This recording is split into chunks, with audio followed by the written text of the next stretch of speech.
Welcome to History for Sleep. This channel is a place where we explore the ancient world slowly, calmly, and thoughtfully. Here, history is not rushed. It is allowed to breathe. If you enjoy peaceful educational history that you can listen to while resting, relaxing, or falling asleep, consider subscribing. And if you find yourself thinking during this story, leave a comment below. Your thoughts help shape what we explore next. Tonight, we are answering a simple but fascinating question. Why did ancient people believe sleep was a form of death?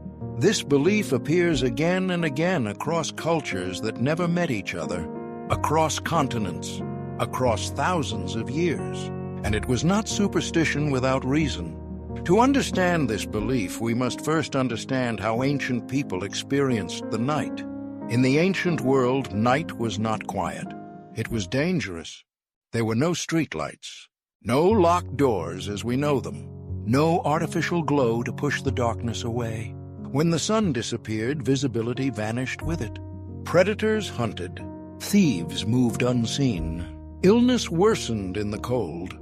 Night was a time when control was lost, and sleep made that loss complete. To fall asleep meant surrendering awareness. It meant closing your eyes when danger was still present. Ancient people noticed something unsettling.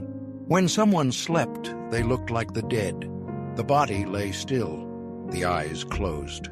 The breath slowed, sometimes almost imperceptibly. The person did not respond to their name. In a world without medical knowledge, this resemblance mattered. Sleep and death shared the same posture, the same silence, the same vulnerability. Now consider something even more important. While sleeping, people dreamed, and dreams were powerful. In dreams, the sleeping person could travel. They could speak with the dead. They could meet gods. They could witness impossible events. To ancient people, this meant only one thing: something had left the body. Many cultures believed that during sleep, the soul separated from the physical form. The body remained behind, still, unmoving, empty. If the soul failed to return, death followed. This belief explains why sudden awakenings were feared. Waking someone abruptly was thought to be dangerous. The soul might not have enough time to return. The body could be left without it. In some traditions, people were awakened gently, by name or by touch. Never by shaking. Never by shouting. Sleep was treated with respect, because it was a threshold. Now let us travel to ancient Greece. The Greeks personified sleep and death as brothers. Hypnos was sleep, Thanatos was death. They were born from the same divine source. They lived close to one another. They moved quietly and without warning. This was not poetry alone. It was explanation. The Greeks were observing something true.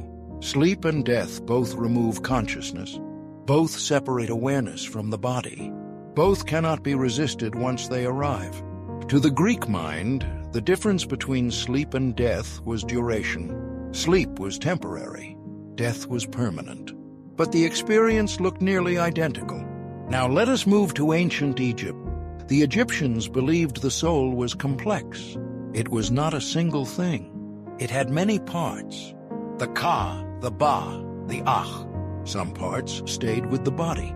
Others could travel. Sleep was a rehearsal, a nightly preparation for death. In dreams, the Ba could leave the body and roam. It could visit gods. It could receive guidance. This is why dreams were recorded, interpreted, respected. To sleep was to practice dying correctly, and to wake up was proof that the soul had returned safely. Now let us pause. Notice something important. Ancient people did not fear sleep because they hated rest. They feared it because it mattered. Sleep was not emptiness. It was movement beyond the physical world. Now let us travel east. In ancient China, sleep was understood as a shift in balance. The soul moved between realms. If the balance was disturbed, illness or death could occur. This belief influenced medicine. It influenced how people slept. It influenced architecture, rituals, and daily habits. Again, sleep was not passive. It was active. It was dangerous only when disrespected. Now let us address something universal. Why did ancient people connect sleep with death across so many cultures? Because sleep removes control, and humans fear losing control. While asleep, you cannot defend yourself. You cannot respond. You cannot choose. This mirrors death perfectly. Now let us speak plainly. Ancient people believed sleep was a form of death because it felt like death. The mind disappeared. The body became still. The soul seemed absent. Without science, symbolism filled the gap. And symbolism made sense. Now let us consider something deeper. Sleep was also when visions occurred. Prophecies, warnings, messages. Kings dreamed of disaster. Farmers dreamed of famine. Priests dreamed of gods. These dreams came uninvited.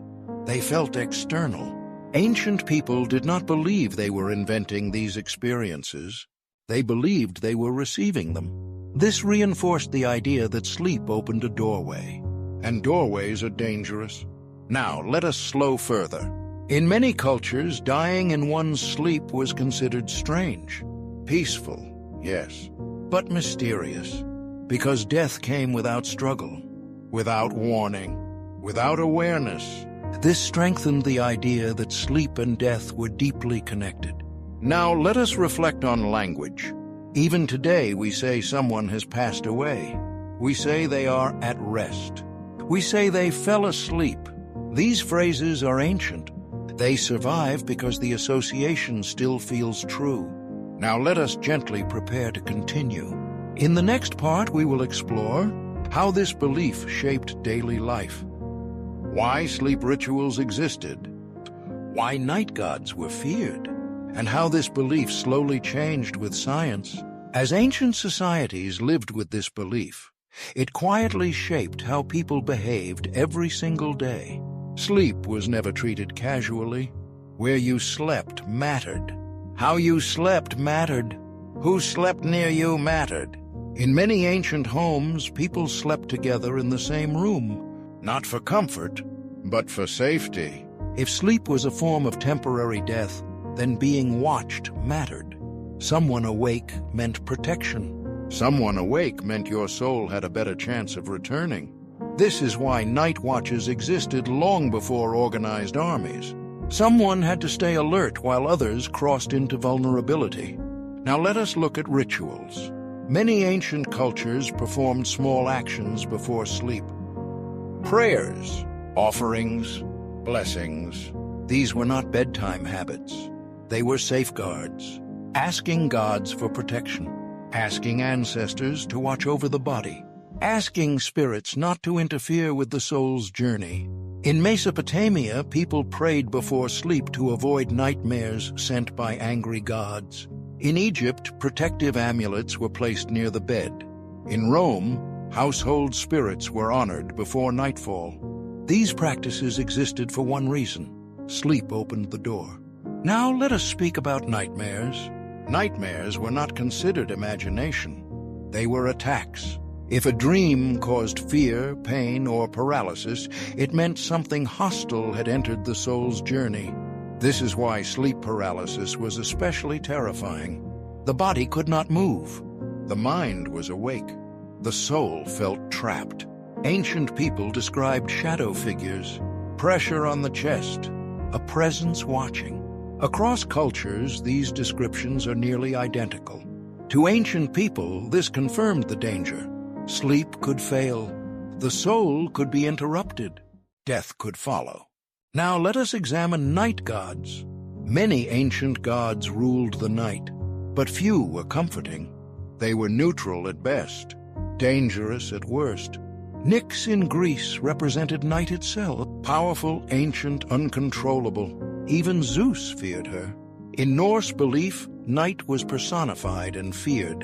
In many cultures, darkness was not evil, but it was uncontrollable. Sleep existed inside that darkness. Now let us turn to children. Children were rarely left alone at night, not because of comfort, but because their souls were believed to be weaker, more vulnerable, more likely to get lost. This belief influenced parenting, sleeping arrangements, nighttime routines. Again, sleep was never neutral. Now let us speak about illness. When someone slept excessively, ancient people became concerned. Too much sleep looked like drifting too close to death. Too little sleep looked like the soul refusing to rest. Balance mattered. Ancient medicine tried to regulate sleep carefully, because sleep controlled the border between life and death. Now let us move to funerary practices. Death rituals often mirrored sleep rituals. The body was laid down gently, eyes closed, hands arranged. This was intentional. Death was described as the final sleep. Sleep was described as rehearsal. The similarity was not symbolic. It was observational. Now let us consider dreams of the dead. These were taken seriously. If a dead relative appeared in a dream, it was believed they were visiting during the soul's journey. This reinforced belief in an afterlife. It reinforced belief that sleep crossed realms. It reinforced belief that death was not disappearance, but transition. Now let us pause. Notice how logical this belief becomes when seen through ancient eyes. Without neuroscience, without electricity, without security, sleep removed awareness, and awareness meant survival. Now let us move forward in time. As philosophy developed, thinkers began questioning the mechanics of sleep. But even then, the fear remained. Aristotle suggested dreams came from the body, but he still acknowledged their intensity. He did not dismiss them. He refined them. This is important. Ancient belief did not vanish. It evolved. Now let us speak about religion. Many religions incorporated sleep symbolism into doctrine. Sleep became purification. Death became awakening. This inversion made death less frightening. If sleep ended every morning, perhaps death ended somewhere else. This idea offered comfort. Now, let us connect this to modern language again. We still say, rest in peace. We still associate sleep with safety and surrender. We still fear not waking up. This fear is ancient. It lives quietly inside us. Now, let us approach the core truth. Ancient people believed sleep was a form of death because it removed control. It silenced the body. It separated awareness. It allowed visions. It occurred in darkness. Every factor aligned. As time moved forward, something subtle began to change. People started observing sleep not only through belief, but through pattern. They noticed that sleep followed rules. People slept every night. They woke most mornings. The body recovered. The mind reset. This consistency began to soften fear, but it did not erase it. In ancient Greece, philosophers debated the nature of sleep. Some believed sleep occurred when the senses withdrew inward. Others believed the soul simply rested. But none denied that sleep felt like a departure. Even as explanations grew more logical, language remained symbolic. Sleep was still described as falling, as being taken, as losing consciousness. These phrases reveal the same fear, loss. Now let us talk about breath. Ancient people closely watched breathing during sleep. Breath meant life. When breath slowed, anxiety increased. Some cultures believed breath was the soul itself. If breathing stopped, even briefly, panic followed. This is why snoring, gasping, or pauses in breath were terrifying. To ancient observers, the soul was hesitating. Now let us move into the medieval world. Many ancient beliefs survived through religion. Sleep was considered necessary but risky. Prayers before sleep became more formal. Blessings were common. People asked for forgiveness before sleeping. Because if sleep became death, they wanted to be prepared. This practice still exists today. Nighttime prayers, final thoughts, reflection before bed. This is ancient behavior. Now let us consider science.